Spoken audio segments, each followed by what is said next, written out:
So I think you can tell from my accent I'm not really from anywhere. Grew up in the suburbs, the bland suburbs. Grew up suburban poor, the worst kind of poor. It's like, if you grow up poor in the countryside, you've got all that sort of ooh-ah, that rustic charm. You can seek the love of a farm animal. And, if you grow up poor in the city, you can get like street cred and you can be like, what's up, bruv? And you can like go fisting with all your mates.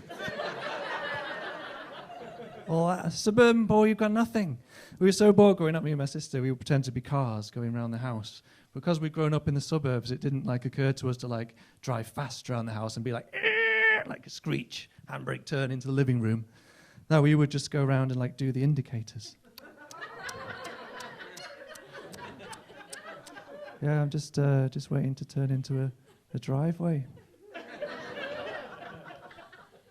Yeah, it's heavy traffic. There's been like 2 cars coming the other way in the last 5 minutes. It's terrible. So anyway, let's get out of the suburbs. Has anyone here been abroad? Has anyone here been abroad? You ever been abroad? You've been abroad, sir? What was it like when you became a dude?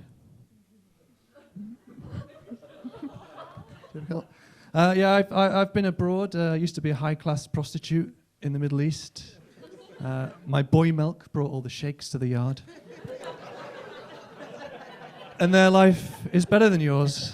Damn right, it's better than yours. I could teach you, but they're hereditary oligarchs sitting on vast oil wealth, so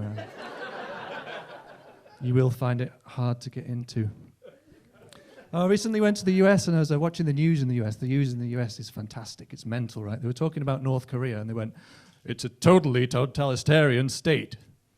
I was like, totally totalitarian. So I like the idea that you could be partially totalitarian, like we only repress dissidents and imprison gays Monday to Friday. And it's not okay to be a hippie or a fascist during office hours.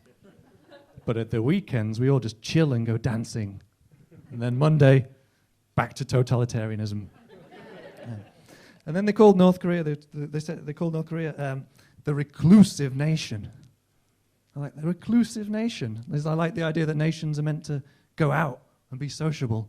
Like there's someone going, North Korea, come on. North Korea, like the other nations are all playing out. North Korea, come on, come on. They're all going down the UN, they're going to play a big old game of Risk. Yeah. Oh, you prefer Monopoly? Right, yeah, I guess. So you just play that by yourself?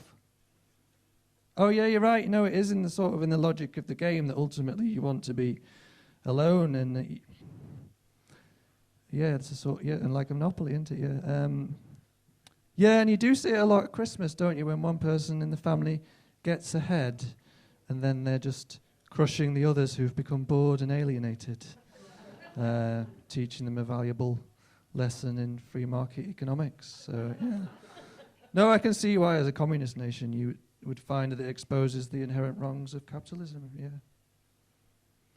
Sorry, I was getting a long chat with North Korea. They're very interesting opinions over there.